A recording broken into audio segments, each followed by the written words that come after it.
Hello everyone. हम locus पढ़ने जा रहे हैं। ठीक है, लोकस में भी एक छोटी सी वैरायटी, वो वैरायटी ऐसी है कि हम जब लोकस पढ़ते हैं तो लोकस हम तीन तरीके से पढ़ते हैं, जिसमें से मैं वो वैरायटी बात करने जा रहा हूँ जो बहुत छोटी सी वैरायटी है, मेंस लेवल की चीज़ है। ठीक है, और 11th के बच्चे को कभी कभी प्रॉब्लम देती है, तो कोई भी स्टूडेंट इसको देख सकता है, 10-15 मिनट में खत्म हो जाएगा। तो देखिए, parametric to locus. Parametric to locus का मतलब क्या है?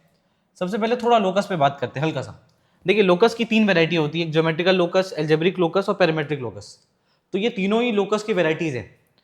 अगर मैं कोशिश करूं समझाने की ज्योमेट्रिकल लोकस क्या है, तो ज्योमेट्रिकल लोकस एक कहानी है जिस कहानी में वो उस शेप के बारे में बात करेगा और जिस जिस तरीके से कर सकता है उस तरीके से आपको शेप का इंफॉर्मेशन देगा कि एक पॉइंट है, वो पॉइंट किसी फिक्स पॉइंट से इतने डिस्टेंस पे मूव कर रहा है।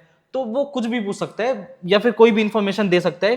तो इट्स अ कहानी, और उस कहानी से हमको शेप और ज्योमेट्री के बारे में पता चलेगा। तो this is what geometrical locus. लेकिन कहानी किसके बारे में होगी? कहानी शेप या फिर ज्योमेट्री के बारे में होगी। उस कहानी का इस्तेमाल करके मैं अगर एल्जेब्रिक फॉर्म में चला जाऊं, मतलब इक्वेशन लिख लूं, तो वही लोकस है इक्वेशन। अच्छा, क्या ये भी लोकस है? ये भी लोकस ही है। एक कहानी एक फॉर्म ऑफ लोकस है जो कि वर्ड्स में है, और ये जो फॉर्म ऑफ लोकस है वो इक्वेशंस में है। फिर कुछ पॉइंट हैं जो पॉइंट कर्व पे लाई करते हैं, वेरिएबल पॉइंट जिसमें पैरामीटर्स होंगे, variable point which is moving on the curve.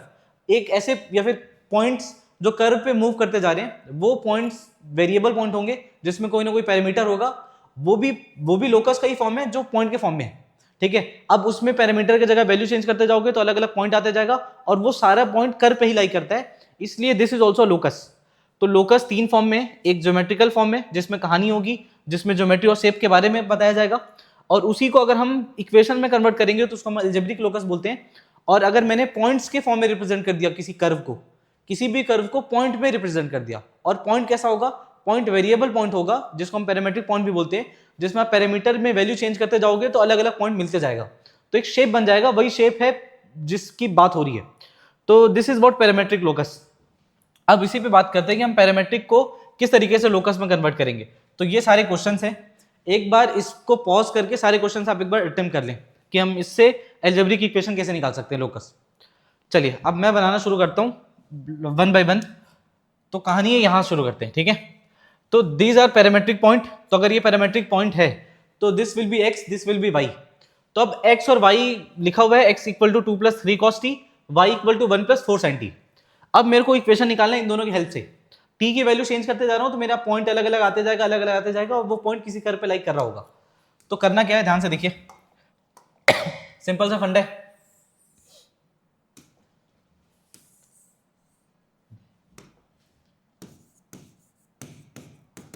So here x is equal to 2+3 cos t,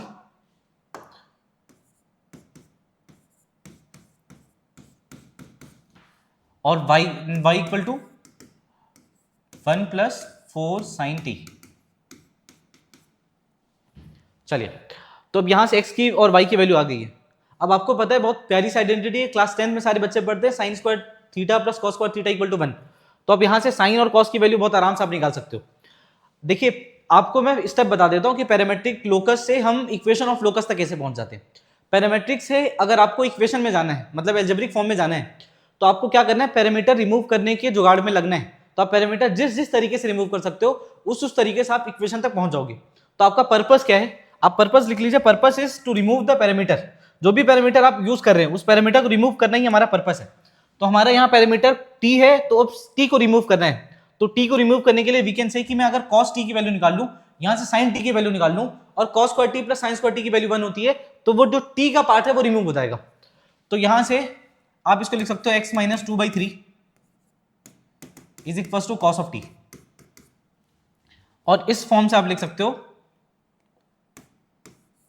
y minus 1/4 is equal to sin t।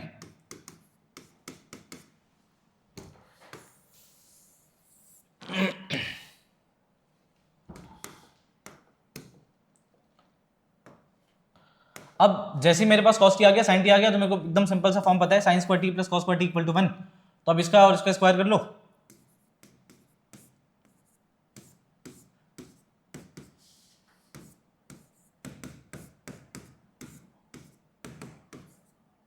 तो ये हो गया आपका काम। तो पहला वाला सॉल्व हो गया।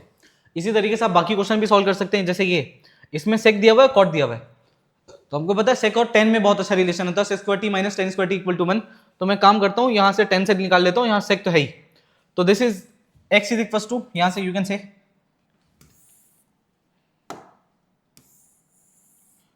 देखिएगा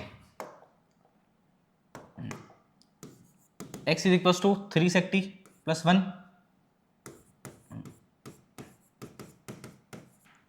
and y equal to 4 plus cot T.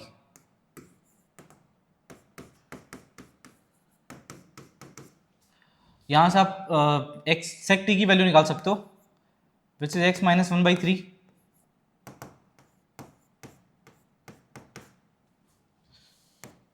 और यहां से आप कॉट की वैल्यू निकाल सकते हो, which is y minus 4 is equal to cot of T.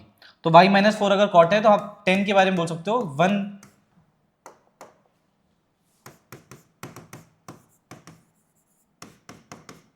1/y minus 4।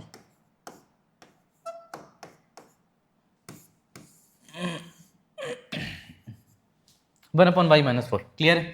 तो यहाँ से आपके पास सेक की वैल्यू आ गई, 10 की वैल्यू आ गई, बस sec square t minus tan square t equal to 1। तो एकदम सिंपल सा फंडा है। तो सिंपल सा फंडा हम अप्लाई कर लिए भाई, sec square t minus tan square T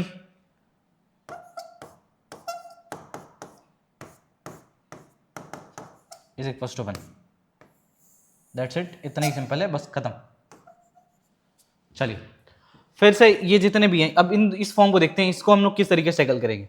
तो अगर आप थोड़ा सा ऑब्जर्व करो तो आपका जो पर्पस है, पर्पस आपको नहीं भूलना है, पर्पस ये है कि आपको जो पैरामीटर है उसको रिमूव करना है, और पैरामीटर यहाँ पे टी है।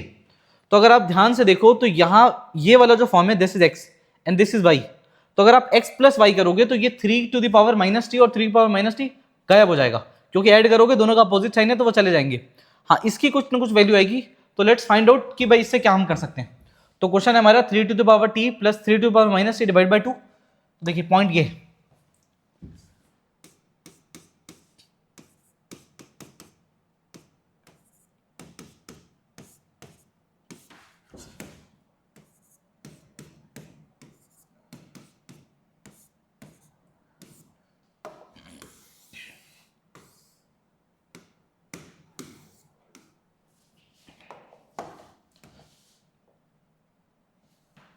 देखिए तो इस कहानी के हिसाब से you can write x is equal to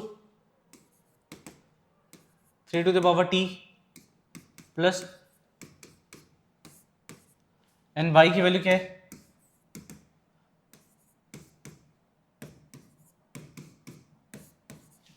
तो you can observe very clearly कि अगर इन दोनों को आप ऐड कर दोगे तो ये 3 की पावर माइनस टी और 3 की पावर माइनस टी कट जाएंगे, और हम सिंपली ऐड भी कर लेते हैं इसको बड़े आराम से। चलिए तो जब आप इन दोनों को ऐड करोगे सो यू कैन ऑब्जर्व कि आपको ये मिलेगा x plus Y is equal to 3 to the power t और plus 3 to the power t divide by 2 is 3 power t only. और जब आप x माइनस वाई करोगे तो x माइनस वाई करोगे यू कैन सी कि भाई ये वाला जो एक्सप्रेशन है, ठीक है, इसमें 3 की पावर टी माइनस 3 की पावर टी चला जाएगा, और ये 3 की पावर माइनस टी और प्लस 3 की पावर माइनस टी, तो अल्टीमेटली ये बचेगा x माइनस वाई से। अब आप इन दोनों को मल्टीप्लाई कर लो, इन दोनों को मल्टीप्लाई करोगे ये वैल्यू 1 है, तो this is let's say equation 1 and this is equation number 2। तो जब आप इक्वेशन 1 और इक्वेशन 2 को मल्टीप्लाई करोगे then you can see that कि x square minus y square equal to 1, आपको ये फॉर्म मिल गया। So this is what the locus of this parametric point, ठीक है। अब इसका लोकस निकालना है, t माइनस 6, 3। अब इसमें देखते हैं ये क्या बोल रहा है। तो अगर आप इसको ध्यान से देखो तो इसमें सिंपल सा ये है कि x की वैल्यू 3 है, सॉरी x की वैल्यू t माइनस 6 है और y की वैल्यू 3 है। तो x की वैल्यू t माइनस 6 है और y की वैल्यू 3 है, तो x की कुछ भी वैल्यू हो लेकिन y की वैल्यू हमेशा 3 है। तो y की वैल्यू 3 है, इसका मतलब क्या है, एक स्टेटमेंट है कि y इज ऑलवेज 3, तो उसका लोकस क्या हो जाएगा, y equal to 3 only. This is what the locus, कि x कुछ भी हो, आप x में कोई भी पॉइंट ले लो लेकिन y की वैल्यू हमेशा 3 है। So the y if y is always 3 then this is what the line of the locus, जो भी है ये लाइन है y इक्वल टू 3 वाली लाइन। तो सिंपल सा y equal to 3 is the locus, क्योंकि वो स्टेटमेंट है। एंड स्टेटमेंट क्या है कि आप x की वैल्यू कुछ भी रखो y हमेशा 3 है, so y equal to 3 is the line which is the locus of this parametric point. अब इस पे बात करते हैं। इस क्वेश्चन को देखो, this is also very famous. क्यों फेमस है? क्योंकि ये एक तरीके से आप बोल सकते हो कि जब भी बच्चा 11th में जाता है तो पहली बार अगर कुछ थोड़ा सा ढंग का पढ़ता है वही यही पढ़ता है। वो क्या है, आप बहुत ध्यान से ऑब्जर्व करो, 1 + t² 1 + t² डिनोमिनेटर में है, तो ये मोस्ट ऑफ द टाइम कब यूज होता है? ये ट्रिग्नोमेट्री में यूज होता है। कहां पे? sin 2 थीटा cos 2 थीटा में। sin 2 थीटा क्या होता है? sin 2 theta is 2 tan theta upon 1 + tan² theta and cos 2 theta is 1 - tan² theta upon 1 + tan² theta. So this is 1 + tan² theta, sin में भी है और cos में भी है। मैं लिख के दिखा देता हूं, आपको ज्यादा चमकेगा। sin 2 theta is 2 tan theta upon 1 + tan² theta और cos 2 theta is equal to 1 - tan² theta upon 1 + tan² theta. तो बहुत सिंपल सा फंडा है। यहां 1 - tan² थीटा और 1 + tan² थीटा दिख रहा है और यहां 2t नहीं है, बस बाकी सब कुछ सेम ही है। तो अब इसको जब सॉल्व करेंगे, so I can say very clearly कि x की वैल्यू तो दिख रहा है हमको कि 1 - t² एंड 1 + t² है, और t की जगह अगर 10 होता तो ये बढ़िया cos 2 थीटा हो जाता। और y की वैल्यू क्या है? y t upon 1 + t²। तो ध्यान से देखो, अगर मैं t की जगह 10 थीटा लेता हूं, लेट से,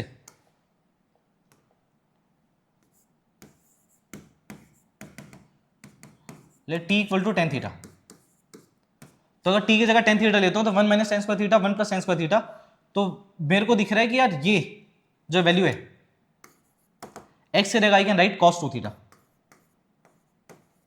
where theta is tan theta, simple, where theta is tan inverse of t। अब यहां पे देखो, यहां पे I can write tan theta upon 1 + tan² theta, और अगर आप दोनों तरफ 2 से मल्टीप्लाई कर दो तो ये 2 tan थीटा हो जाएगा, which is 2y equal to sin 2 theta. Again we reach to the point जहां पे sin 2 थीटा cos 2 थीटा मिल गया, तो sin theta sin² theta plus cos² theta 1 होता है, तो आप डायरेक्टली इन दोनों का स्क्वायर करके ऐड कर दो, तो यहां से x² plus 4y² is equal to 1, और आप आंसर तक पहुंच गए बहुत आराम से। अब इस पे देखो, ये भी एक स्टेटमेंट है। ये कौन सा स्टेटमेंट है? ये सिंपल सा स्टेटमेंट है कि आप y की वैल्यू कुछ भी रख लो, x is equal to 3, x हमेशा 3 है, तो this is what the equation of line x is always 3, तो ये इसका लोकस हो गया x इक्वल टू 3। अब इस पे आते हैं, ये वाला क्वेश्चन, तो देखो x की वैल्यू है 3 cos t plus sin t और y की वैल्यू है cos t minus 2 sin t, तो इसको सॉल्व करते हैं। देखो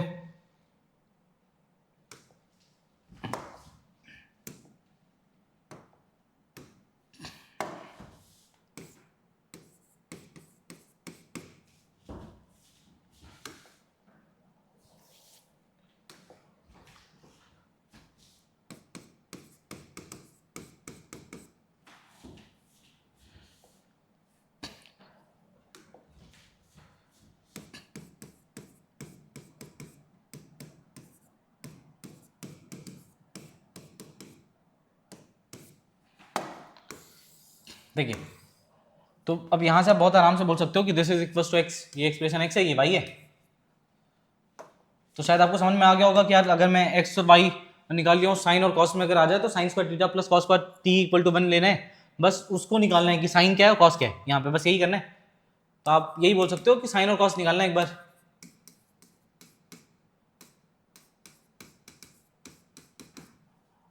और ये y है।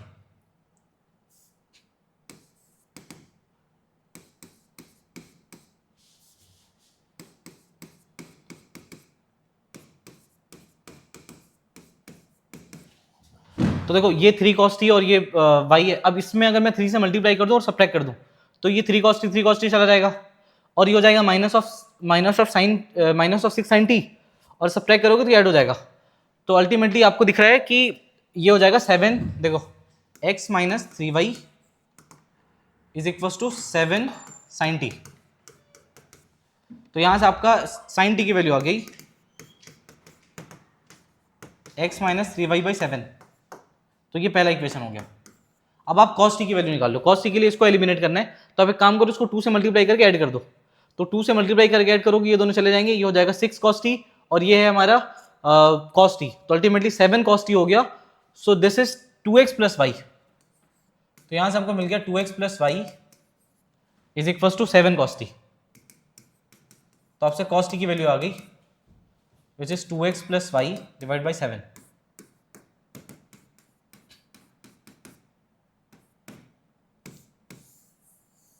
सो we got cos of t sin of t।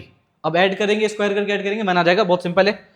तो अब इन दोनों इक्वेशन को स्क्वायर एंड ऐड, बहुत सिंपल काम है, अब कर लेते हैं। तो स्क्वायर ऐड करोगे तो कितना हो जाएगा, x minus 3y divide by 7 square plus this 2x plus Y divide by 7 square is equal to 1। That's it, clear. चलो, थैंक यू एवरीवन। ऐसे और भी वीडियोस अगर आपको देखने हैं, ये मेंस लेवल पे बहुत ही छोटी सी चीज़ है, जो आप अगर करोगे, थोड़ा बहुत आपका प्रैक्टिस करोगे, बहुत सिंपल सी चीज़ है। इवन सॉल्व करते करते जब ज्योमेट्री का प्रॉब्लम, ज्योमेट्रिक लोकस का प्रॉब्लम अगर आपको अलजेब्रिक में सॉल्व करना होता है, तो अल्टीमेटली कहीं ना कहीं पैरामेट्रिक फॉर्म आता है। तो उस पैरामेट्रिक को किस तरीके से रिमूव करना है, उसका एक छोटा सा ये वीडियो था। आपको और भी वीडियो चाहिए तो प्लीज़ कमेंट करें, लाइक करें एंड सब्सक्राइब करें। Thank you everyone.